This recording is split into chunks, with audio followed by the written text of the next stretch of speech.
1.1 का question number 14 है।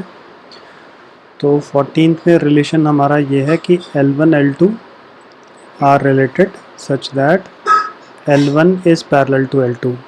तो मुझे शो करना है कि this relation is equivalence relation. तो सबसे पहले हमने बोला फॉर L1 L1, तो हम बोलेंगे L1 is parallel to L1, therefore ये रिलेशन में है। L1 L1 belongs to relation. तो क्योंकि L1 L1 बिलोंग करता है इसलिए we can say R is reflexive. ठीक है जी। इसके बाद हम मानते हैं सिमेट्रिक के लिए लेट हमने बोला L1 L2 belongs to R, तो इसका मतलब होगा L1 is parallel to L2।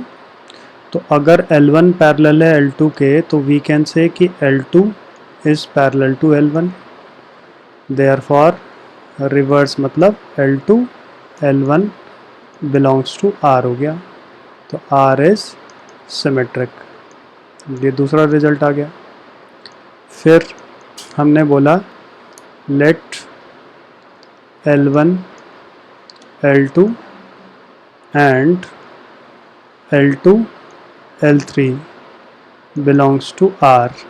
तो इसका मतलब क्या हुआ? इसका मतलब L1 is parallel to L2 और दूसरे वाले का रिजल्ट आया कि L2 is parallel to L3। तो फाइनली इन दोनों से हम क्या कंक्लूड कर सकते हैं? हम कह सकते हैं L1 is parallel to L3, therefore L1 L3 belongs to relation. तो इसलिए R इज़ ट्रांजिटिव। तो क्योंकि रिलेशन रिफ्लेक्सिव भी है, सिमेट्रिक भी है, ट्रांजिटिव भी है, तो R इज़ इक्विवेलेंस रिलेशन, ऐसे हम बोल देंगे। ठीक है जी, इक्विवेलेंस रिलेशन। उसके बाद आ जाओ आगे। फर्दर क्वेश्चन ने बोला find set of all lines related to this. तो लाइन क्या है? लाइन है y is equal to 2x plus 4। तो इसके साथ रिलेशन क्या होगा? इसके साथ रिलेशन वो होगा हर वो लाइन जो इसके पैरेलल होगी that will be related to this line. तो इस लाइन का स्लोप क्या है? इसका स्लोप है 2। तो जो भी लाइन इसके पैरेलल होगी उसका भी स्लोप 2 होगा। यानी हम बोलेंगे lines which are related to y equal to 2x plus 4 r, वो क्या है? वो है y equal to 2x plus some constant c। तो हर वो लाइन जो इस फॉर्मेट में होगी वो इसके साथ रिलेटेड होगी। c का वैल्यू आप चेंज करते जाओ तो अलग अलग लाइन की इक्वेशन आ जाएगी बस। फिर ये है एक्सरसाइज 1.2 में क्वेश्चन नंबर 1 का थर्ड, फोर्थ और फिफ्थ पार्ट। तो थर्ड पार्ट में आपको ये दिया है कि f(x) इज़ एक्स स्क्वायर और f is from real to real. तो मुझे बताना है कि ये ये 1 और ऑन टू है कि नहीं है। तो 1 के लिए हमने बोला सबसे पहले late f(x1) equal to f(x2), ये 1 के लिए बोला हमने। तो रिज़ल्ट क्या आया? x1 स्क्वायर इक्वल है x2 स्क्वायर के। तो स्क्वायर अगर हम हटा देंगे तो x1 किसके इक्वल आया? Plus minus x2। तो क्योंकि प्लस माइनस x2 दोनों ही पॉसिबल है, रियल नंबर है, यानी x1 एक रिज़ल्ट आया x2 के इक्वल है, दूसरा रिज़ल्ट क्या आया? x1 माइनस x2 के इक्वल है। तो इसलिए ये 1 नहीं हो सकता, देयरफॉर f इज़ नॉट 1। ठीक है जी।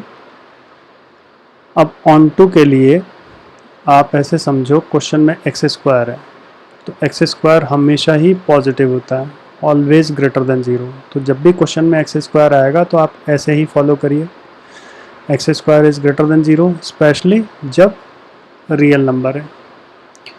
तो अगर एक्स स्क्वायर हमारा ऑलवेज पॉजिटिव है, इसका मतलब एक्स स्क्वायर किसके इक्वल है, फंक्शन के इक्वल है। तो फंक्शन का वैल्यू भी हमेशा ही पॉजिटिव होगा। तो पॉजिटिव होगा तो रेंज क्या होगा इसका, यानी फंक्शन का वैल्यू होगा 0 से लेकर के इन्फिनिटी तक, which is not equal to codomain, क्योंकि कोडोमेन तो हमारा रियल नंबर है। इसलिए function is not onto, यानी ये जो फंक्शन है ना तो ये 1 1 है और ना ही ऑन टू है। अब आ जाओ फोर्थ पार्ट है f x equals to x cube.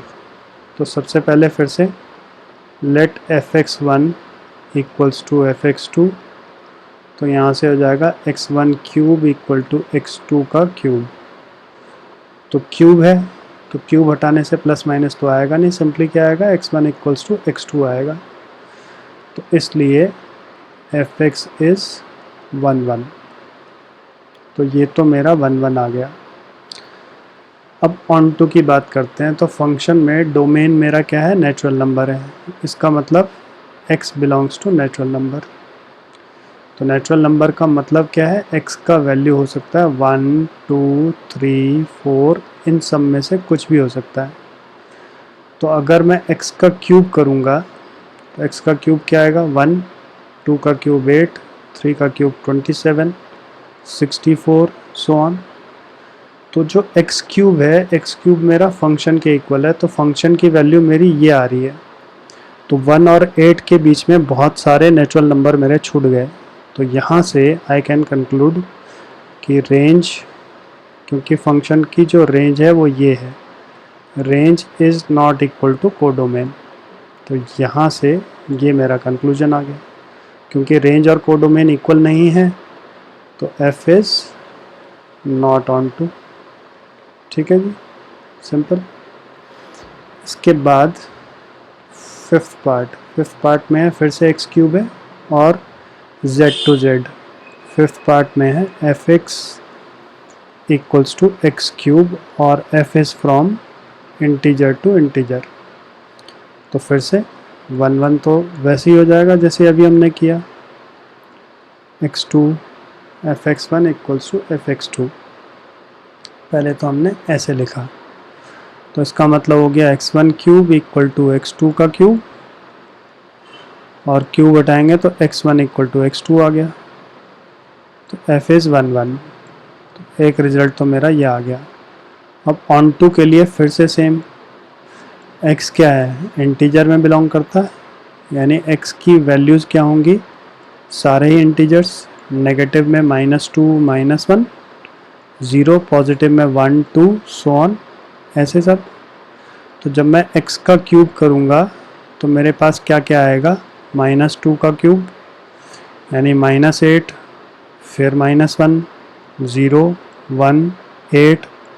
तो इसमें सारे के सारे इंटीजर्स नहीं आ रहे हैं, तो यानी एफ एक्स का जो वैल्यू आ रहा है वही ये आ रहा है, रेंज ये है। तो क्लियरली वी कैन से कि range is not equal to codomain.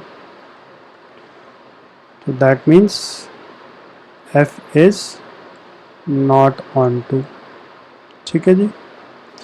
अब आ जाओ क्वेश्चन नंबर 3 पे। तो थर्ड क्वेश्चन में ग्रेटेस्ट इंटीजर फंक्शन है, ये हमें शो करना है कि it is neither 1 1 nor onto. तो greatest integer function f x is greatest integer and f is from real to real. तो ग्रेटेस्ट इंटीजर में हम ये जानते हैं कि अगर 0.5 है तो 0.5 0 और 1 के बीच में फॉल करता है, तो f ऑफ 0.5 यानी ग्रेटेस्ट इंटीजर ऑफ 0.5 का वैल्यू क्या आएगा, 0 आएगा। तो यहाँ पे हमने बोला लेट x1 जो है 0.5 है, तो f(x1) का मतलब क्या हो गया, greatest integer of 0.5 which is 0। और फिर हमने बोला लेट x2 जो है 0.75 है, तो अब f(x2) का वैल्यू बताएंगे अगर हम, तो ग्रेटेस्ट इंटीजर 0.75 है, तो इसका वैल्यू भी 0 आएगा क्योंकि ये भी 0 और 1 के बीच में है। तो यहाँ से क्या कंक्लूजन आया कि f(x1) और f(x2) मेरे इक्वल हैं, बट x1 और x2 इक्वल नहीं है। ठीक है, तो इसका मतलब वी कैन से कि f इज़ नॉट 1 1।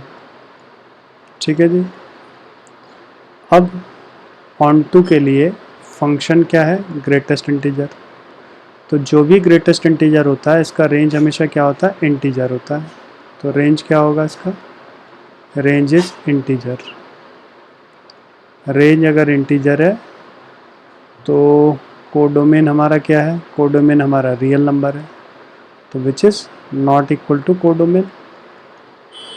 ठीक है ना, तो यानी f is not onto. तो ये फंक्शन हमने प्रूव कर दिया कि neither it is 1 1 nor it is onto. इसके बाद आ जाओ क्वेश्चन नंबर 4। 4 में फंक्शन हमें दे रखा है mod of x. F x है modulus of x and f is from again real to real. तो सबसे पहले हमने बोला late fx1 equal to fx2। तो इसका मतलब हुआ मॉड ऑफ x1 इक्वल है मॉड ऑफ x2 के। तो मॉड हटाएंगे तो x1 क्या आएगा, एक जगह हम प्लस माइनस का निशान लगा देते हैं जब भी मॉड हटता है। तो यानी x1 आ रहा है एक तो x2 के इक्वल आ रहा है और x1 एक माइनस x2 के, क्योंकि रियल नंबर है तो दोनों ही हो सकते हैं। तो इस देयरफॉर f इज़ नॉट 1 1। ठीक है जी। आप चाहें तो इसको ऐसे भी कर सकते हैं एग्जाम्पल लेकर के, कि जैसे दिस इज़ अल्टरनेट मेथड। आप इसमें एग्जाम्पल ले लो, जैसे हमने पिछले क्वेश्चन में किया था। x1 को हमने मान लिया 1, तो fx1 का वैल्यू आ गया मेरा 1। अगर मैं यहाँ पे डालूँगा तो 1 ही आएगा। x2 को हमने ले लिया -1, तो fx2 का वैल्यू क्या आ रहा है, ये भी 1 आ रहा है। तो fx1 और fx2 हमारा इक्वल है, लेकिन x1 और x2 इक्वल नहीं है, तो नॉट 1 1। तो ऐसे भी हम कर सकते हैं, तो जो भी सूटेबल लगे आप वैसे कर लो। फिर ऑन टू के लिए mod of x is just like x square always positive. तो इसका मतलब फंक्शन जो है हमेशा ही 0 से बड़ा है, तो फंक्शन का रेंज क्या होगा, 0 से इन्फिनिटी होगा। ठीक है जी। तो ये फंक्शन का रेंज है, ये इक्वल नहीं है कोडोमेन के। कोडोमेन तो मेरा रियल नंबर है, तो इसलिए f x is not onto. बस। फिर आ जाओ क्वेश्चन नंबर 5। 5 में ये हमें फंक्शन दे रहा है। क्वेश्चन नंबर 5 में फंक्शन क्या है, फंक्शन है 1 अगर x 0 से बड़ा है, और 0 अगर x इक्वल टू 0 है, -1 अगर x लेस देन 0 है। ठीक है, तो 0 से बड़ा है, तो 0 से बड़ा क्या होगा, 1 2 3। तो हर बार वैल्यू फंक्शन की क्या है, 1। तो इसको ऐसे कर लो कि x को मान लीजिए मैंने 2 लिया, तो उस समय fx1 का वैल्यू क्या आएगा, 1, क्योंकि 2 0 से बड़ा है। 2 क्या है, 0 से बड़ा है, तो जब फंक्शन x का वैल्यू 0 से बड़ा है तो फंक्शन का वैल्यू 1 है। ऐसी x2 को सपोज़ मैं 3 ले लेता हूँ, तो fx2 मेरा क्या आएगा, तो इस बार फिर से ये 0 से बड़ा है तो इसकी वैल्यू अगेन 1 आएगी।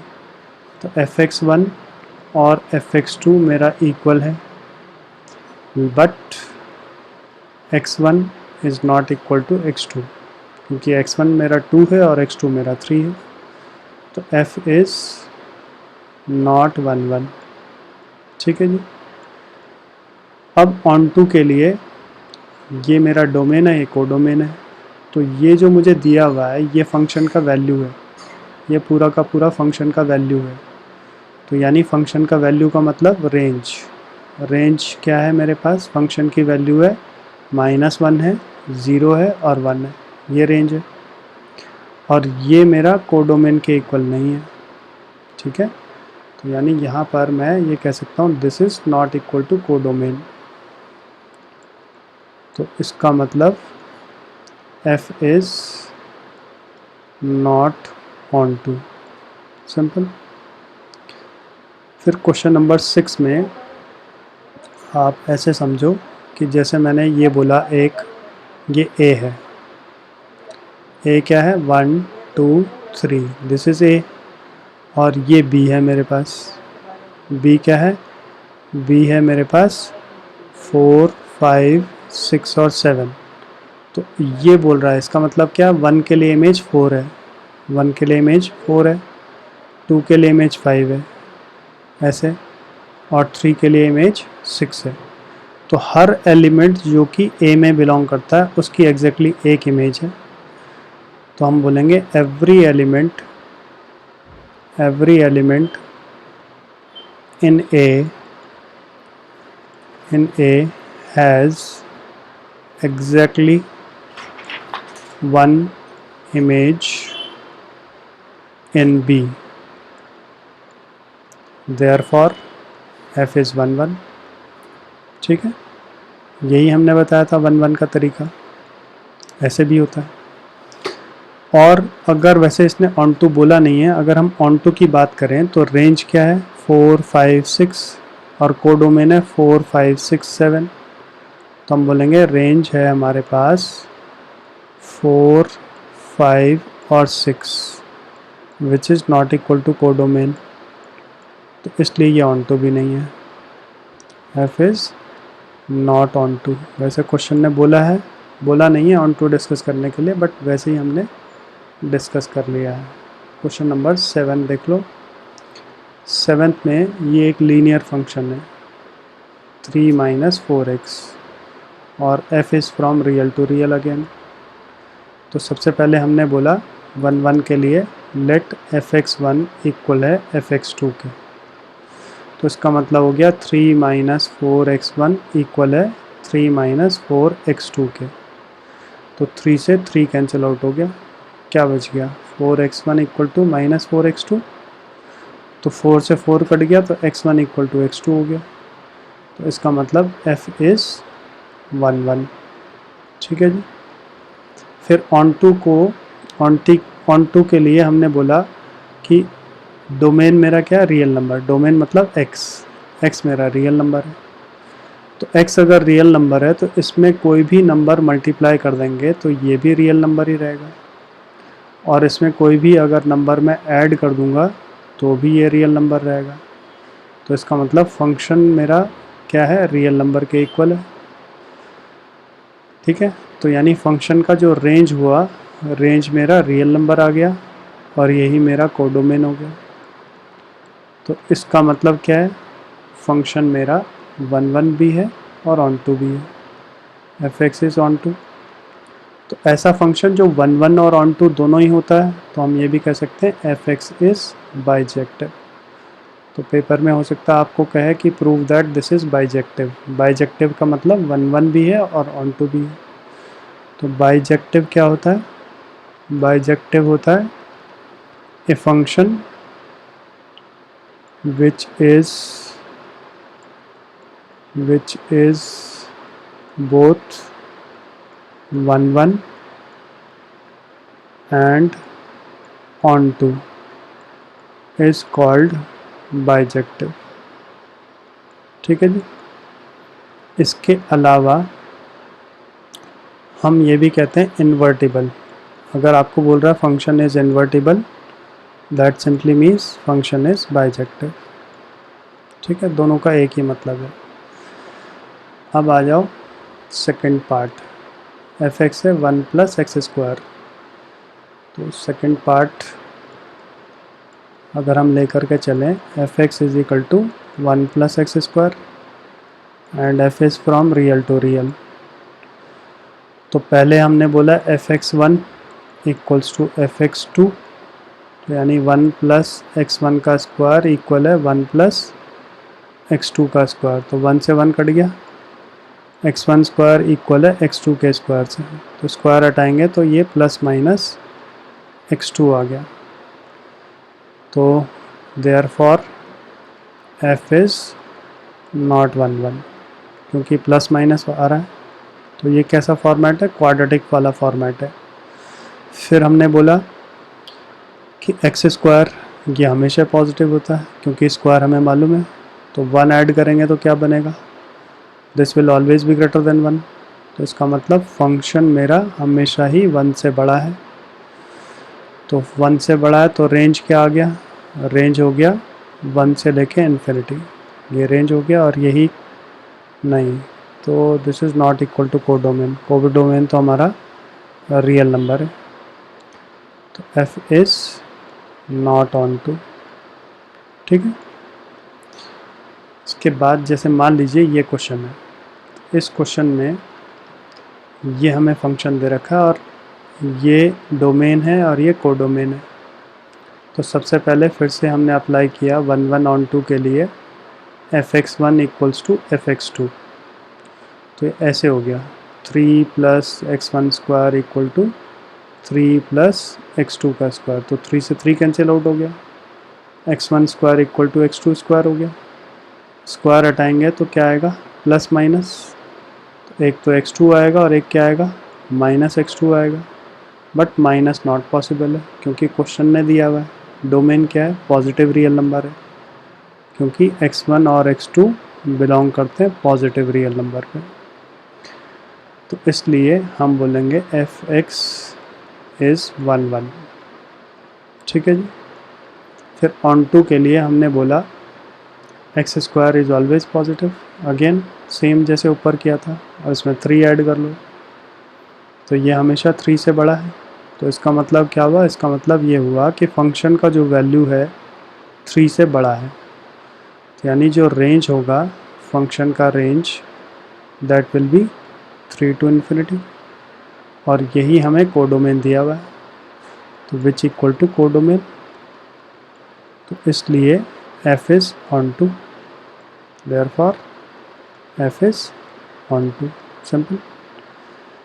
सेम इसी कॉन्सेप्ट पे ये वाला क्वेश्चन देख लो, इसमें भी हमें 1 1 ऑन टू चेक करना है।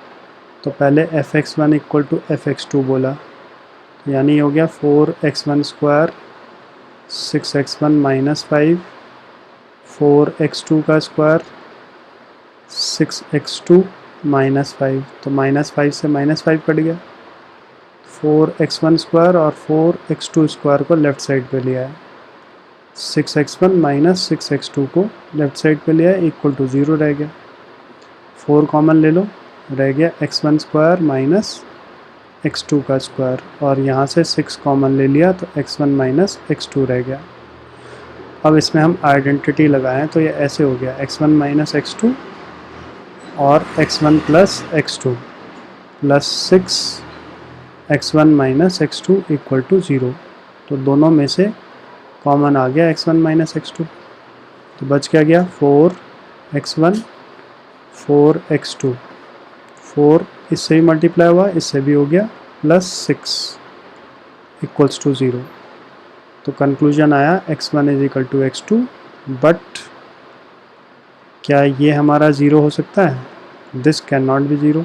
क्यों, क्योंकि x1 और x2 दोनों ही पॉजिटिव रियल नंबर है, और पॉजिटिव रियल नंबर है यानी ये पॉजिटिव है, ये पॉजिटिव है, ये पॉजिटिव है, तो पॉजिटिव टर्म का सम कभी भी 0 नहीं हो सकता।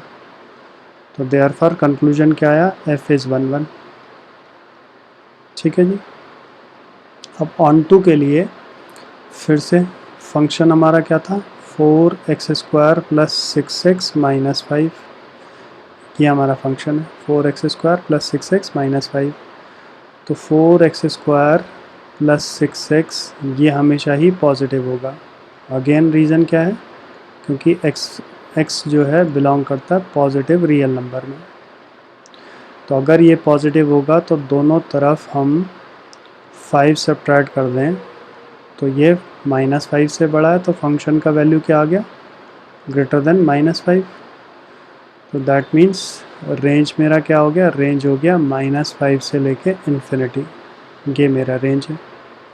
और यही मेरा कोडोमेन भी दे रखा क्वेश्चन में, इसलिए वी कैन से कि f इज़ ऑन टू।